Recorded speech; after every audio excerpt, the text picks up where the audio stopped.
Muy buenas, soy Carlos Blanco y quisiera en esta ocasión hablarles a todos ustedes sobre dos ideas. Una, la igualdad, la otra, la dominación. Son ideas que prevalecen en la filosofía política y tienen un origen claramente teológico. A esa teología y a esa filosofía escolástica, la de Santo Tomás principalmente, me remito para reflexionar en compañía de todos ustedes sobre las mismas. Fijémonos, para empezar, en la igualdad. Hoy es un dogma. La igualdad es mejor, es deseable, es un ideal a alcanzar de manera absoluta, sin restricciones. Esta es la mentalidad moderna. Santo Tomás, en cierto pasaje de la Suma Teológica, se pregunta, concretamente en la cuestión 96, artículo 3, se pregunta si en el estado de inocencia los hombres serían o no serían iguales. La respuesta es muy clara. Santo Tomás nos dice que ya en el estado de inocencia, antes de que nuestros padres Adán y Eva cayeran en el pecado y se alejaran de Dios, ahí ya había desigualdad. La desigualdad implica una mayor perfección del universo en su conjunto. En ese paraíso terrenal en el que Adán y Eva fueron colocados, los primeros padres eran distintos entre sí, unos distintos en función del sexo. De esa manera podía haber generación, se podrían tener niños. Otra en función de la edad, porque realmente en el estado de inocencia entendemos que Adán y Eva eran un colectivo y unos nacían después que otros, dado que había generaciones. En el estado de inocencia había sexualidad, había procreación, todo ello hecho con el mayor de los decoros, sin sombra alguna de pecado, de lujuria. Pero eran personas absolutamente naturales, como nosotros. Eso sí, más cercanas a Dios por su inocencia. Incluso Santo Tomás, en este artículo 3, plantea el hecho de que unos hombres son más diestros, más avezados en unas tareas que en otras. Sus talentos estaban diversificados, como lo están en el hombre actual, en el estado de caída en el que actualmente la humanidad va transitando. Dice que incluso, y les leo ahora textualmente, incluso por parte del cuerpo podía haber disparidad, pues el cuerpo no era ajeno a las leyes naturales. Por eso los agentes exteriores podían servir de mayor o menor ayuda o utilidad, ya que se alimentaban comiendo. Así, nada impide decir que unos fueran más fuertes, más altos, más guapos o de mejor complexión que otros, debido a las influencias del clima o de los astros.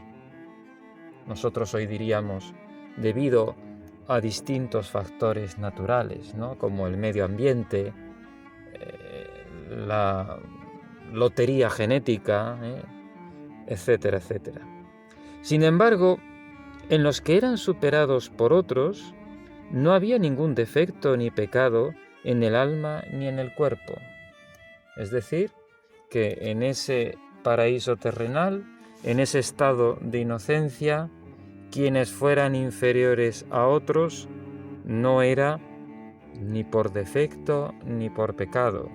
Simplemente existían para mayor resalte, para mayor esplendor de quienes eran superiores.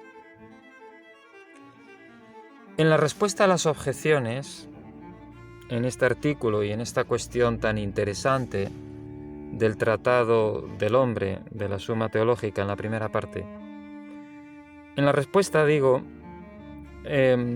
se plantea además una idea que choca radicalmente con la mentalidad moderna. Hoy se considera que cuanto más amor, más igualdad. El actual Papa abunda mucho en este tipo de tópicos y de falsas comprensiones sobre el tema de la igualdad. La igualdad sería a la vez la causa y el efecto de un amor el más sublime, el más horizontal. Sin embargo, en la segunda respuesta a las objeciones, a la segunda objeción, quiero decir, dice Santo Tomás, la igualdad hace que el amor mutuo sea igual. Sin embargo, entre desiguales puede haber mayor amor que entre iguales, aunque no sea igual por ambas partes. El padre ama naturalmente más al hijo que los hermanos entre sí, aunque el hijo no le corresponda con idéntico amor. Esto nos dice el Aquinate. Efectivamente, puede haber más amor en una desigualdad humana. Estamos hablando de una desigualdad ontológica y antropológica. Nunca estoy hablando de una desigualdad de oportunidades que todo cristiano anhela y lucha porque exista en la sociedad. No es la desigualdad de oportunidades, sino la desigualdad ontológica y antropológica. Hay más amor en un colectivo humano cuando ese colectivo está organizado y hay uno, en una familia el padre, o en un estado el príncipe, hay uno que ama por muchos a la vez. Hay uno que ordena y vela por el bien común. Y aunque ese uno no se vea correspondido en el amor, que eso mismo le pasa a Dios. Dios ama al hombre infinitamente más de lo que toda la humanidad formada por todos los justos le podría corresponder jamás. En la totalidad del sistema, por así decirlo, hay más amor en la desigualdad. Y no todos amamos en la misma cantidad e intensidad. Entonces, esa ecuación entre igualdad horizontal y amor no funciona en la Suma Teológica, no se concibe.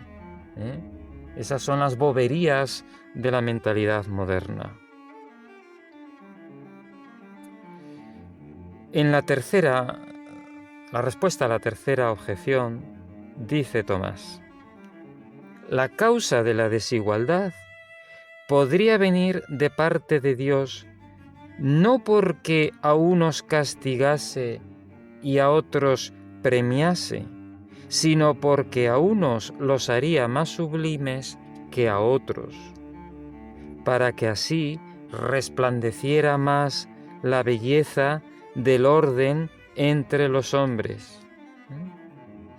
¿Vemos? La misma idea. Unos son mejores a otros y así el conjunto está más ordenado, es más perfecto. Bien, vamos ahora al tema de la dominación. Para ello pasaríamos al artículo 4. En el estado de inocencia, ¿dominaba el hombre al hombre? Esta es la pregunta que se plantea el Akinate en la cuestión 96, artículo 4. Sorprende al neocristiano de nuestros días que aquí no hay el menor atisbo de un comunismo primitivo. Tengan ustedes en cuenta que la modernidad, en autores como Rousseau, como Engels y Marx, etc., se plantea un estado de inocencia a modo de comunismo primitivo. Si éramos simples y puros, libres de pecado, también tendríamos que ser iguales, absolutamente iguales. Nadie mandaría sobre nadie. El anarquismo no tiene la menor base en la teología católica. La idea de dominación, incluso en tiempos prepolíticos, como serían los tiempos de la inocencia, antes de la caída, son tiempos en los que debe haber jerarquía, porque jerárquico es el universo y jerarca lo hay absolutamente en Dios. Ese es el gran jerarca, el gran Señor del universo y el Rey que ejerce su dominio sobre la humanidad. No es un dominio despótico, es un dominio que en el hombre es sobre seres libres, también sobre los ángeles. Se acerca más a lo despótico cuando se trata de seres carentes de entendimiento.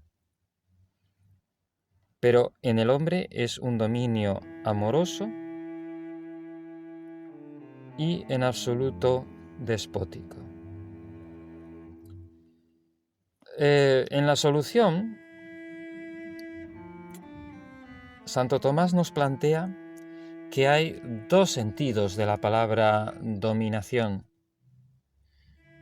Uno de los sentidos es el de la servidumbre o la esclavitud. Efectivamente, cuando alguien tiene un siervo, este siervo no es libre, tiene que amoldarse a la voluntad de su señor. Pero hay otro sentido. Y dice, les leo textualmente, hay una dominación referida a cualquier modo de tener a alguien sometido, y en este sentido domina quien tiene el gobierno o dirección de personas libres, no de siervos, sino de personas libres. Se las tiene sometidas y, sin embargo, siguen siendo libres. Vuelvo a leer textualmente, el dominio, en un caso, en el caso del Señor y sus esclavos o siervos, no se daba en el estado de inocencia, pero el dominio, digamos, político y no señorial, sí se daba cuando en el estado de inocencia las personas eran libres y uno era el que velaba por el bien de todos los demás. Hay que distinguir entonces la servidumbre y el dominio libre. Sigamos escuchando a Santo Tomás. Hay servidumbre cuando se tiene a alguien para utilidad propia, porque todos desean el bien propio y se entristecen cuando lo propio debe ser cedido en favor de otro.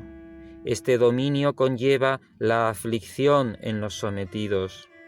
Por eso no podía darse en el estado de inocencia. En ese estado de inocencia no había esclavos, no había siervos, no había personas reducidas en su libertad, disminuidas en su libertad, plenamente acopladas a un Señor. No. Pero sí había otro dominio, el dominio libre. Y les leo. Por el contrario, el dominio libre coopera al bien del sometido o del bien común. Este dominio es el que existía en el estado de inocencia por un doble motivo. El primero, porque el hombre es por naturaleza animal social y en el estado de inocencia vivieron en sociedad. Había sociedad. ¿Lo escuchan ustedes? No había un comunismo ni una horda primitiva. Había sociedad organizada. De alguna manera había príncipes, gobernantes y gobernados. Sigo. Ahora bien, la vida social entre muchos no se da si no hay al frente alguien que los oriente al bien común, pues la multitud de por sí tiende a muchas cosas y uno solo a una. Por esto dice el filósofo, es decir, Aristóteles, en el libro de la Política, que cuando muchos se ordenan a algo único, siempre se encuentra uno que es primero y dirige. Cabe entender ese paraíso terrenal, señoras y señores, como una monarquía. Puede contingentemente haber otros tipos de gobierno. Puede haber repúblicas, puede haber aristocracias, todos podrían ser conformes a un ideal de justicia y de bien común, pero el primero de entre todos ellos sería la monarquía. Uno dirige, uno domina y domina sobre libres. Bien, el segundo motivo. El segundo, porque si un hombre tuviera mayor ciencia y justicia, surgiría el problema si no lo pusiera al servicio de los demás. Según aquello de el don que cada uno ha recibido, póngalo al servicio de los otros. Y Agustín, en la Ciudad de Dios, dice: los justos no mandan por el deseo de mandar, sino por el deber de aconsejar. Así es en el orden natural y así creó Dios al hombre. Fíjense cómo un santo cita al otro. Tomás cita a Agustín, sabiamente. El que está más dotado, quien tiene el don para liderar, organizar, coordinar, dirigir, arbitrar, legislar, no debe hacerlo por afán de mandar, no por ansia de poder. No, es un deber. Una persona dotada tiene el deber moral, la misión que podríamos llamar santa, de ponerse al servicio de todos, de ponerse al servicio de un bien común. Y si ya fue así en el estado de inocencia, pues a fortiori en el estado actual, de caída y de degradación y de oclocracia, las personas que tenemos alguna virtud, y ningún ser humano está exento o privado completamente de alguna virtud, debemos dar un paso al frente y colocarnos al servicio de la comunidad. Solamente así los estados prosperan, solamente así las naciones subsisten con orgullo y buena vecindad con las demás.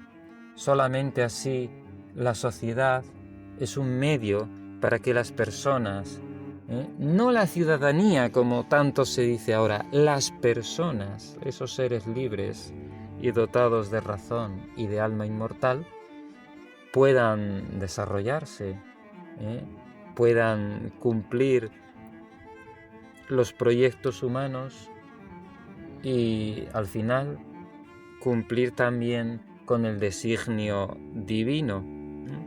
Son páginas estas, cuestiones estas sumamente importantes, las que trata Santo Tomás. Tengan ustedes en cuenta que asistimos hoy a una época de teología degenerada, una época sumida en una ideología falsa, carente de fundamento, que es la del igualitarismo radical, la del igualitarismo en la cual una horda de seres primitivos absolutamente caóticos, promiscuos, nivelados, vivían en inocencia, y eso se llamaba inocencia perdida. Y el progresismo actual, después de un largo ciclo de siglos en el que, es verdad, hubo injusticias, hubo desmanes, hubo explotación, alienación, esclavitud, tiranía, después de todo eso, se considera que hay que volver a una edad perdida, a una edad perdida de entropía máxima, de desorganización total, de animalización total. Y no es así. La política y la vida social organizada, donde hay un dominio sobre personas libres, forma parte de la naturaleza humana. Este enfoque aristotélico tomista me parece sumamente revelador. Es un enfoque que debemos recuperar si queremos luchar contra este falso evangelio de nuestros días, que es volver a una humanidad más simple, más animal, más igualitaria. Muchas gracias por escucharme. Espero haber sido de utilidad con estas lecturas y estas reflexiones. Un saludo, Carlos Blanco.